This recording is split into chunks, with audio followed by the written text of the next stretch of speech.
I had taken my brand new Ford Bronco I just bought 2 days prior out to Alpine County for some off-roading. Okay. I was traveling solo. After a good day of hitting some of the good trails near Bear Valley, I pulled into a dirt lot that was at the mouth of one such trail to grab some shut-eye. The type of Bronco I had was a Badlands, and I had just installed a base stop, which I left open so I could lay on my back and stargaze while sleeping. I set an alarm for 5 a.m. since I had to make it home before work, then reclined my seat back, threw on a blanket, and I just drifted off to sleep. Found myself awake at some random time of the night. I checked my phone and I saw it was 2:30 in the morning. I didn't know what had woken me up, so I turned to my side, tried to get back to sleep. That's when I started hearing something disturbing. There was a voice echoing from somewhere in the forest. I say it sounded disturbing because it didn't sound like someone talking or calling out. I strained my ears to listen. It was undoubtedly the voice of a group of men, a lot of them, and they were all saying something in unison. Cold sweat started to form on my body. Let me reiterate how deep into the wilderness I was. There were no hiking trails or lodges anywhere near me. There's no way a group of hikers could have been up there. I just sat there, praying they'd go away, but the voices only got louder. I could now distinctly make it out to be a group of 5 or more, hell, 10 or more men, repeating something over and over. It almost sounded like they were chanting. It sounded like they were now somewhere in the lot. There's no way they would have noticed my vehicle.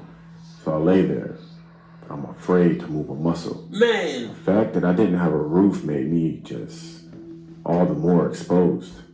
I knew it was way too dark for them to see through my windows, so I was hoping they'd just move on. Just as suddenly as they had started, the voices stopped. Now the only sounds were the forest. Then I felt my heart leap to my throat as the sound of metal scraping metal erupted right outside my vehicle.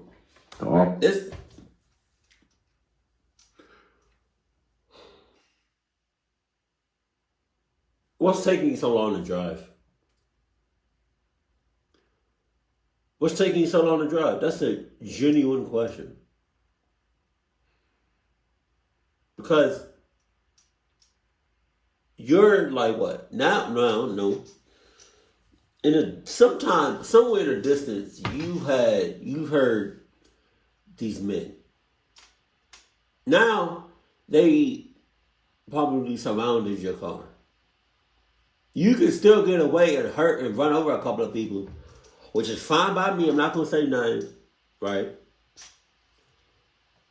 But, sir, you had hella opportunities of driving away, but you didn't, and you still do.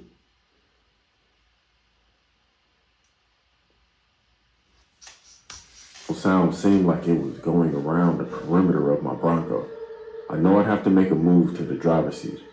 It didn't help that I was laying opposite side of the driver's seat either. All while this sound went on, I was mustering up the courage to turn on the flashlight next to me.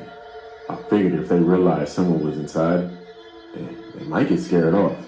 So I devised a plan to aim the flashlight out the roof, turn it on, and jump to the driver's seat. I placed my finger over the button and counted down from 10. As I reached 1, I clicked the flashlight on. And to my horror, I was staring back at the face of a man in a white hood peeking over the side of my roof. I screamed so loud you could probably hear it for miles, and I scrambled to the driver's seat. I hit the engine button, and as the flashlights flicked on, I couldn't believe what I was seeing. There were a dozen or so men in white robes and hoods standing all around the lot. I threw it in drive and floored it, nearly ramming into one of them as I tore out of that lot as fast as I could. I could only go so fast down the dirt roads, but I didn't see anyone chasing after me. Eventually, I made it onto a paved road. I drove for a few miles and had to pull into a lot to clear my head for a second. Then I got out to look around my car, and there were scratch marks all around it. It looked like someone had been dragging a blunt object, like a knife, around the perimeter of my Bronco just maybe 2 or 3 times. I managed to find a motel to spend the night at, but I'd be lying if I said I got any sleep that night. I did end up reporting it to the Forest Service, but they pretty much just brushed it off. That was just a scary night. Sir, you could have drove away unscathed, unharmed, but you didn't. This whole situation started when I was a teenager, but I'm in my late 20s now, and I'm a female, by the way. There was one small conversation that I had completely forgotten about until about 2 years ago. But in the past 2-ish years, more things have happened to me that made me really think about that short conversation. I was about 13 and my mom and I had just moved back in with my grandma where my uncle was already living in. At the time, his friend was living with us as well. He was only staying there for a few months and I never knew why, I just knew he was staying there. But when my mom and I moved back, one day, while the friend was out of the house, my uncle sat me down and told me that he didn't want me to be alone with his friend. Oh, God. And that I needed to call him if I found myself alone with his friend. So, wait a minute.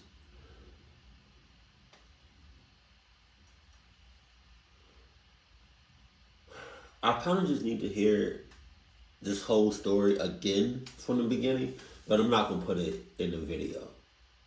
I just want to see something. Uncle was already living in. Okay. Thought I felt something.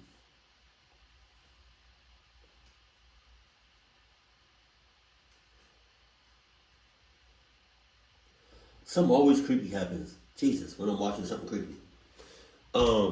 Okay, so you with your... Okay. I'm sorry.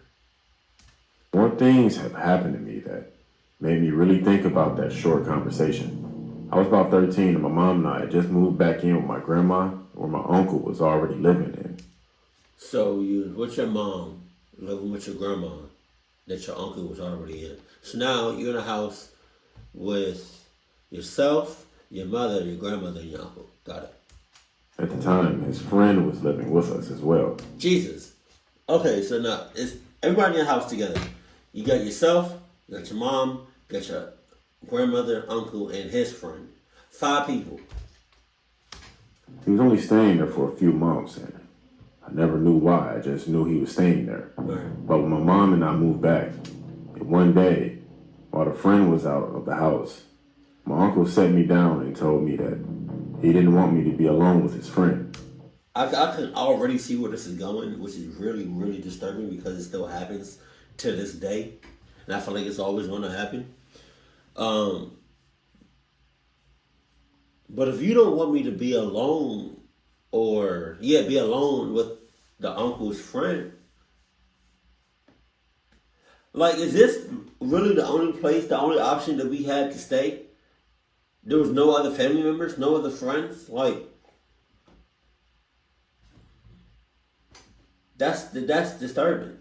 Because if anything, I'm talking from like the 13-year-old point of view. I could have just been with anybody else. Make sure I was with make sure I was with the uncle, the grandmother, my mom. If I was with somebody with them all the time, then I want to be with it. No, I think that conversation still would have been had.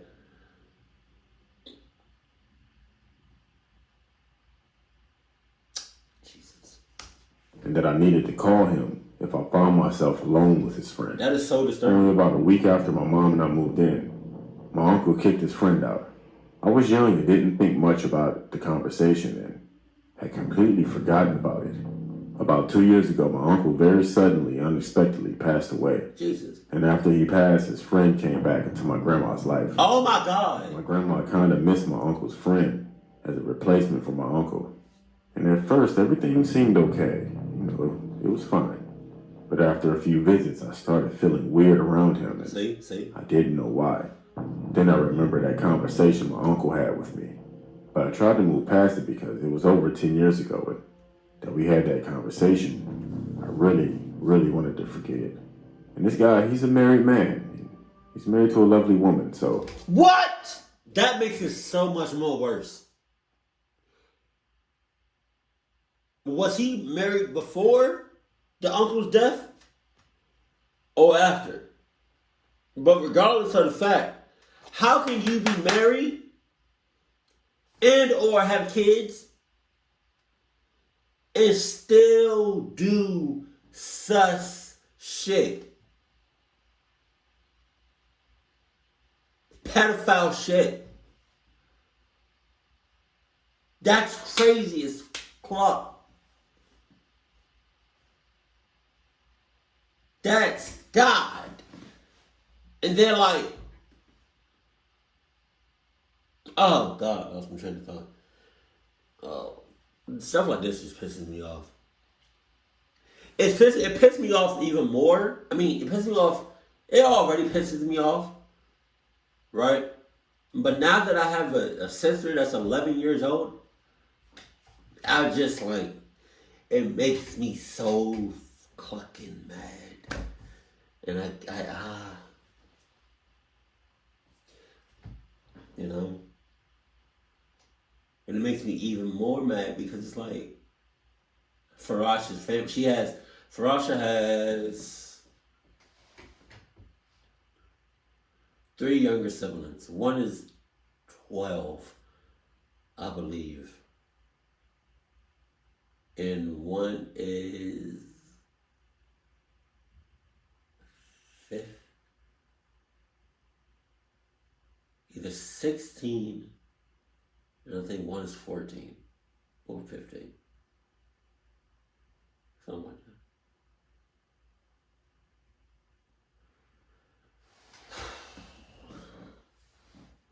Let me hear somebody doing something crazy. It's rats. Thought maybe things had changed. He made a lot of dumb jokes that I never found funny, but were always harmless. Like, I would come home with a bowl that had snacks in it. With my coworkers and I, we share our snacks with each other. And he would ask where his share was. You know, small stuff like that. Then he made some jokes about what I was wearing, and I felt a little uncomfortable, but I was used to my family making similar jokes, so I brushed it off. Things like, oh. But he's not family. He's a friend. Barely that.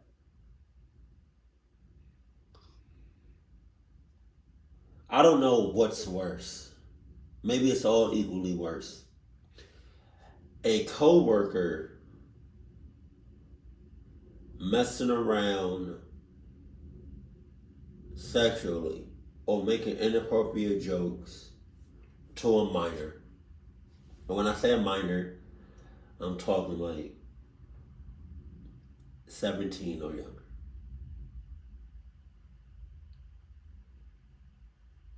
A coworker doing that, a friend doing that,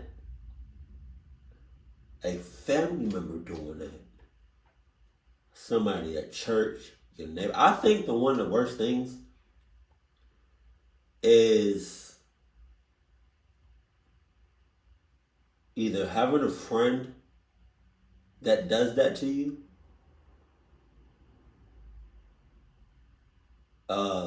and you don't realize it's happening, or having a family member doing that to you. Because it's family. Like, it's family, bro. Like, it's family, yo. Because I can sign some divorce papers real quick. Oh, my God. You trying to impress going out like that, and you must be fighting off men left and right. Oh, no. You know, and other similar comments. She's 13, right? What the fuck? I started to avoid leaving my room at that point and when he would come over, but sometimes interactions with him were unavoidable because he would be here when I was getting home from work, or he would come over without warning. No, not 13. Another bit of backstory. I'm engaged to a man who lives in a different country, and when I had gone to visit him, I had fallen in love where he lives. On top of that, it's more affordable and overall much safer for us to live there, so we're working on me moving there with him. Well, I don't tell my uncle's friend anything because he makes me feel uncomfortable, but I know my grandma shares everything with him, so he knows about the situation. And he has on more than one occasion asked me why I was moving, and I fell in love with somebody, and that's my fiance. I absolutely love him. So my uncle's friend will always come back with, oh, of course, it's for a boy. And has also made comments along the lines of, oh, I guess you're in love. I just don't understand, but whatever. Like he acts bothered that I'm engaged and moving away. But again, I would just hide myself away in my room and constantly convince myself that I was reading into things and overreacting. I also knew I couldn't say anything to my grandma about it because my family is one of those, if you don't want the comments, you need to cover up.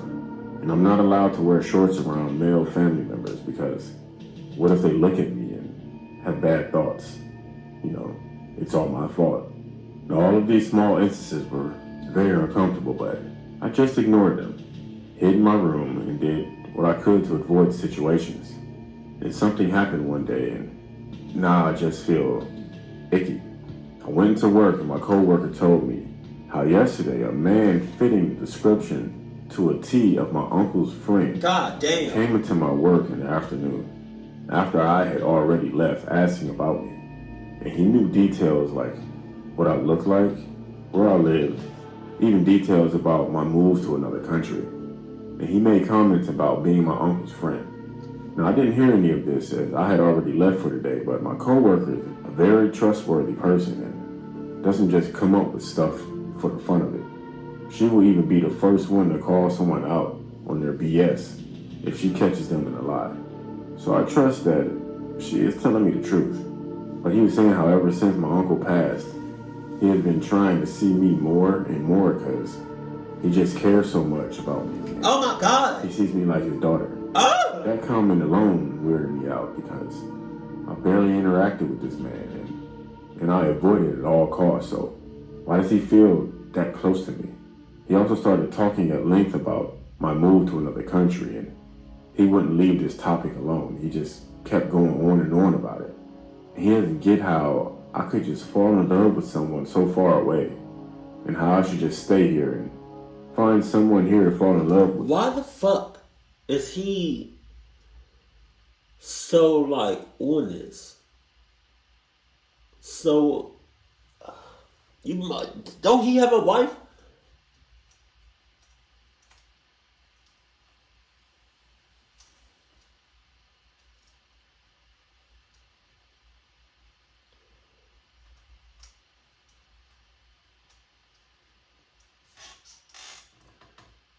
I'm just,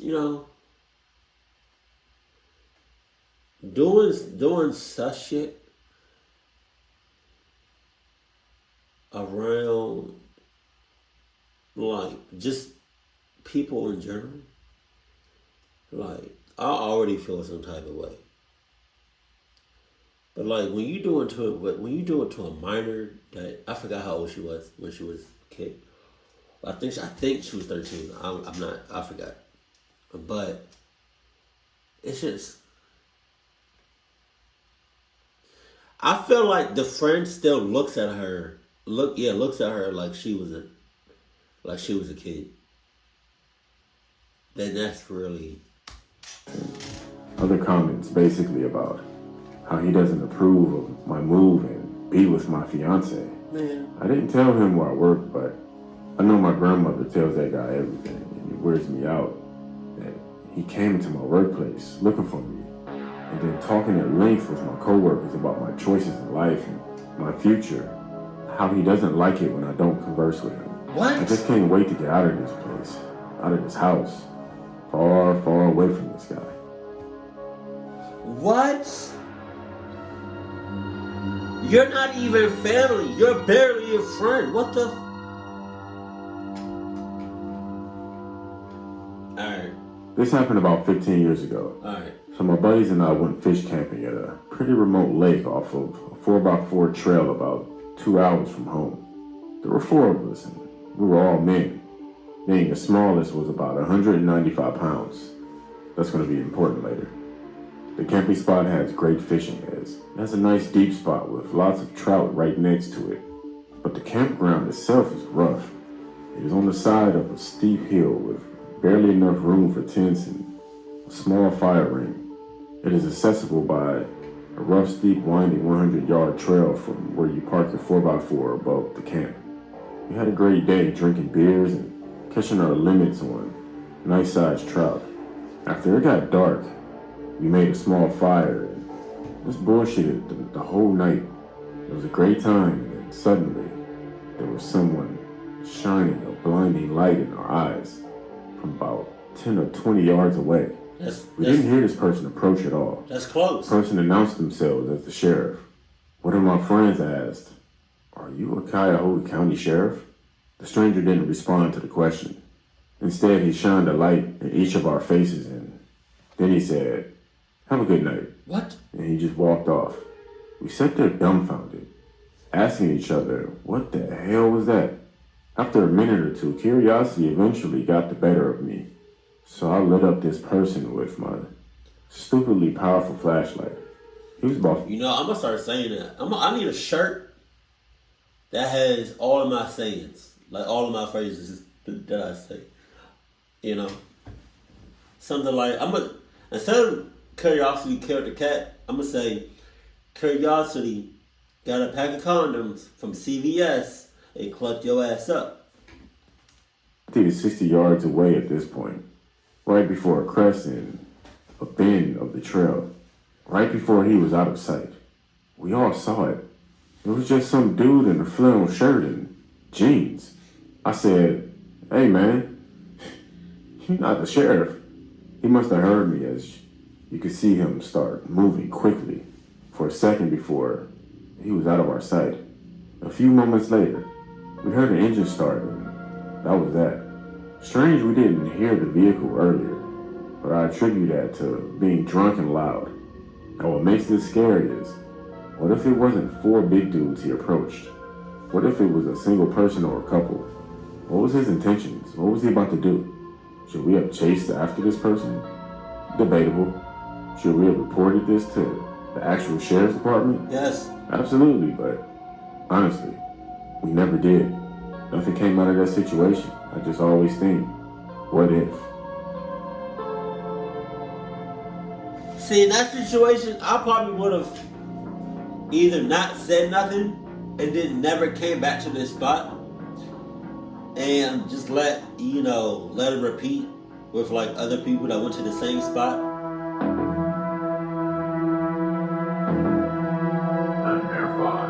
Gattor Files. Mama's hairs, she be shedding. So it's like when I feel her hair, it feels like a goddamn bug or something. I would have either done that, right, or I would have let somebody know, like the real sheriff or whatever, and have them at least patrol the area every so often. But then again, you're in the woods. It's free game in the woods. I was thinking about making a video about that. I don't know. Because there's this particular road that we go on. And when we go on it, I promise you, the road itself is kind of long. But, so like, let's say the road is like this and it goes just straight. On the right side, on the left side, forest, woods, just miles and miles. And that's just like, every time I pass it, I'm just like, God damn, it's just woods on both sides. But really, bro, really, all that sus shit, all that being real sexual, verbally, physically, mentally, to a family member, to a friend that's a minor or not even a minor, but it makes it worse if you are a minor. That shit for the birds. That shit for like, yeah. There's a lot of things, like, I joke around 99% of the time, but like that 1% of the time, like when you talking about, when I hear stuff like that, my body get tight. I get real quiet. I get mad. And if I'm in a position to do something, best believe I am. I am. A few people have lost their jobs because I found out they were doing that shit. Like, so if you're in a situation, or if you know somebody that's in a situation like that, please say something, step up, or do something about it. Please, Jesus, because do not let this carry on. Oh my God, it just, and I feel like it just makes it worse when it's a family member that's doing that. Keep it cool, keep it classy, and I love you. Stay happy, my family.